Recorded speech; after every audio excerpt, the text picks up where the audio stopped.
Banyak orang mengaitkan Namibia dengan bukit pasir merah Sossusvlei, safari, dan gurun tak berujung. Namun, mungkin Anda tidak tahu bahwa di utara Namibia, suku Himba masih memegang adat kuno keramahan. Tuan rumah bisa menawarkan tamu penting, biasanya teman dekat atau kerabat, untuk bermalam dengan istrinya. Sementara itu, suami tidur di gubuk lain atau di alam terbuka. Bagi suku Himba, ini bukan sekadar tanda hormat, melainkan cara menguatkan persahabatan antar keluarga dan menunjukkan kepercayaan penuh. Namun, kini ritual bernama Okujepisa Omukazendu ini menimbulkan perdebatan serius. Para aktivis HAM mengatakan wanita tidak punya pilihan nyata dan bisa menderita jika menolak. Di kota-kota, generasi muda Himba sudah hampir tidak lagi mengikuti adat ini. Awal abad ke-20, saat Namibia koloni Jerman, terjadi tragedi. Kini disebut genosida pertama abad ini. Tahun 1904, suku Herero dan Nama memberontak. Mereka melawan perebutan tanah dan ternak. Namun, pasukan Jerman di bawah Jenderal Lothar von Trotha menumpas pemberontakan dengan brutal. Orang-orang sengaja digiring ke gurun Omaheke tanpa air. Para penyintas ditahan di kamp pesisir, contohnya kamp konsentrasi di Pulau Sark. Angka kematian mencapai 50%. Sejarawan memperkirakan 80 hingga 100 ribu orang tewas. Itu lebih 80% suku Herero dan separuh suku Nama.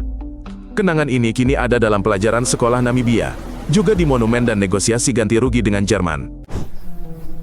Di sabana Namibia, dekat Grootfontein, terbaring Hoba. Ini meteorit terberat yang ditemukan di bumi. Hoba adalah bongkahan besi raksasa. Beratnya sekitar 60 ton. Ia jatuh 80.000 tahun lalu. Sejak itu, tak pernah bergeser. Kita bisa mendekat dan menyentuhnya.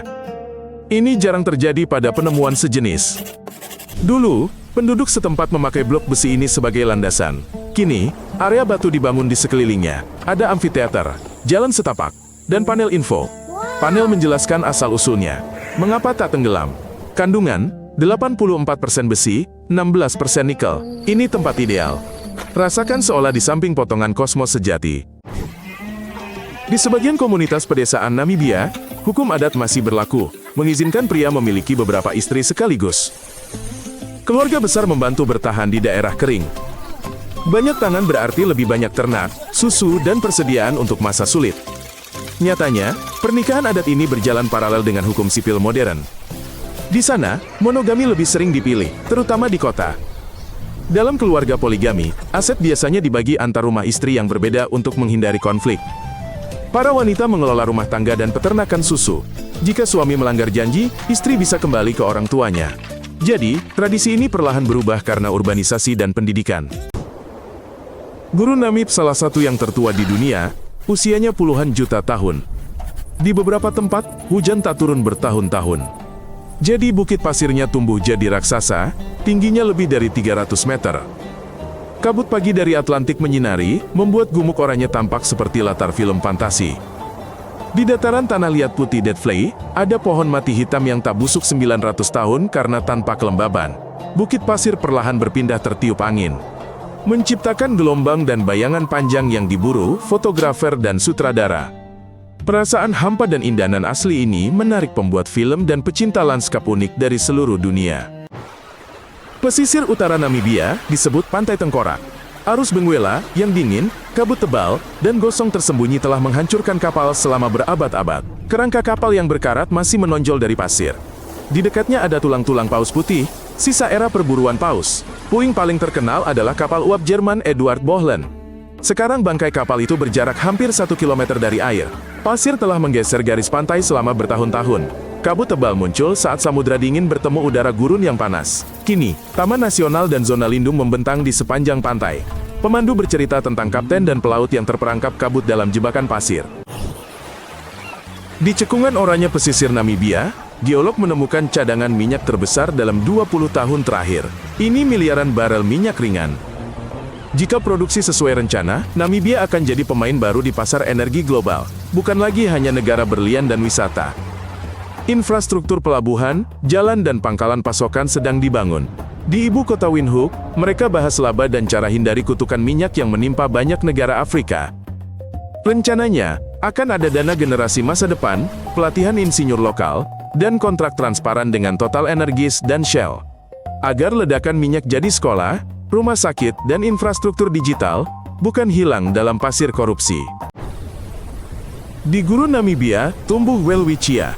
Tanaman aneh ini mirip kubis raksasa kering dengan 2 daun. Daunnya tumbuh seumur hidup. Mereka kusut membentuk pita panjang usang. Beberapa spesimen bisa hidup 2000 tahun. Ini berarti mereka lebih tua dari peradaban kuno. Ilmuwan menyebutnya fosil hidup. Welwitschia beradaptasi dengan panas dan kekeringan ekstrim. Ia mengumpulkan kelembaban dari kabut. Air disimpan di akar yang kuat. Setiap tetes dihemat berkat kulit daunnya yang tebal. Spesimen langka dan tertua dipagari. Ini agar turis tidak menginjak tanah di sekitarnya.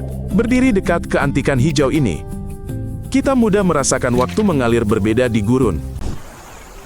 Namibia punya populasi cheetah liar terbesar di dunia, lebih dari 3.000 ekor. Anehnya, banyak yang tinggal di luar taman nasional, yaitu di peternakan pribadi. Para petani di sana belajar melindungi ternak tanpa membunuh predator. Mereka gunakan pagar dan anjing gembala Anatolia, khusus untuk mengusir cheetah. Di area ganti rugi ternak hilang diberikan, keinginan menjaga kucing cepat ini makin kuat. Dengan begitu, pariwisata safari jadi lebih menguntungkan. Cheetah hidup lebih bernilai bagi ekonomi daripada hanya kulitnya yang terpajang. Ia mampu berlari 100 km per jam hanya dalam 3 detik. Gajah gurun berkeliaran di dasar sungai kering Namibia, barat laut. Mereka adalah kawanan langka. Mereka mampu menempuh puluhan kilometer antar sumber air. Mereka hemat air, makan semak kering dan ranting. Para raksasa ini selalu tampak berdebu. Ini karena mereka tertutup abu gurun yang kelabu. Mereka bergerak sangat hati-hati di lereng gembur. Mereka jarang merusak pohon dekat pemukiman. Tidak seperti kerabat mereka di sabana. Mereka ingat letak sumber air lama bertahun-tahun kemudian. Mereka bisa mendapatkan air dengan menggali akar. Bertemu gajah di tengah gumuk merah adalah pemandangan tak terlupakan. Inilah 10 fakta tentang Namibia. Jika ada yang baru, berikan suka dan berlangganan. Jangan lewatkan negara menarik berikutnya. Sampai jumpa.